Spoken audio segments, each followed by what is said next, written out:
Hello everyone, and welcome to the Create Your Own Reality podcast, where we share stories and practical tips to help you level up your mindset, reconnect with your purpose, and boost your confidence. If this is your first time listening to the show, thank you so much for tuning in. I hope you're able to take something from this episode to turn your day from good to great. Let's get into it. As a perfectionist myself, I feel like perfectionists always get a bad rap or have a negative connotation to them. In my life particularly, my perfectionism has taken on different forms throughout different stages of my life. As a kid, it showed up as getting good grades, being helpful at home, and basically doing the things that were expected of me. Looking back at this now, I think part of that definitely had many elements of people-pleasing within it. When I started to get a bit older, end of high school, going into college, that is definitely the energy I brought with me.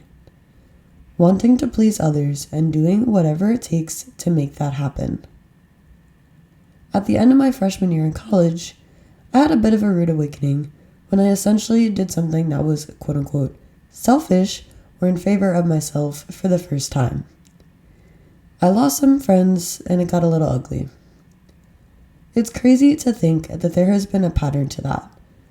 But also, each of those times, I was not the only person involved in the situation causing it to go south.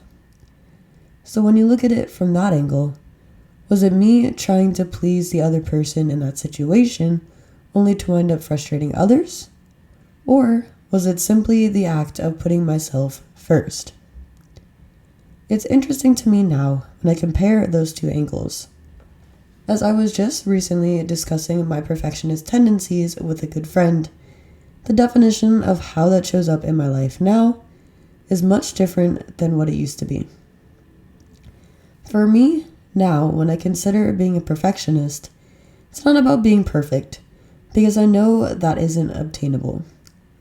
But it's about constantly striving to be a better version of myself. And as humans, isn't that really always the goal? To continue to grow into a better version of yourself?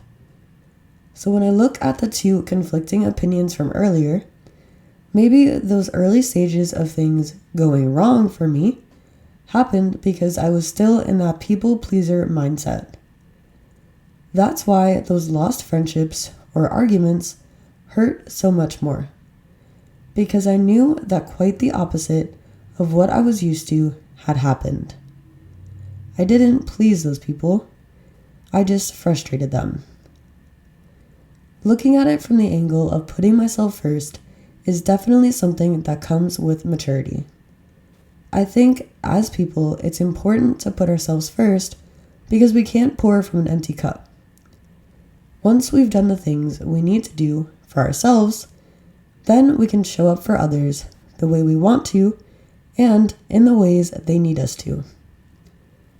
Now, I wonder if I had the same outlook in those past situations, if I would have been affected as strongly as I was, or if I would have understood it as doing something I needed to do for myself. Of course, that is something I'll never know, as we can't go back to the past. But I'm glad I have a better understanding of not only myself, but also how my perfectionism shows up in my life today. Remember, perfectionism in itself isn't negative. It's the way it shapes your life and influences your decisions that could potentially change it into something that it's not. Thank you so much for tuning in. If you liked this episode, please be sure to leave a review and share it with a friend. Comment down below to share your takeaways with others and join the email list from the link in the show notes. Until next time, stay motivated, be inspired, and don't forget to encourage others.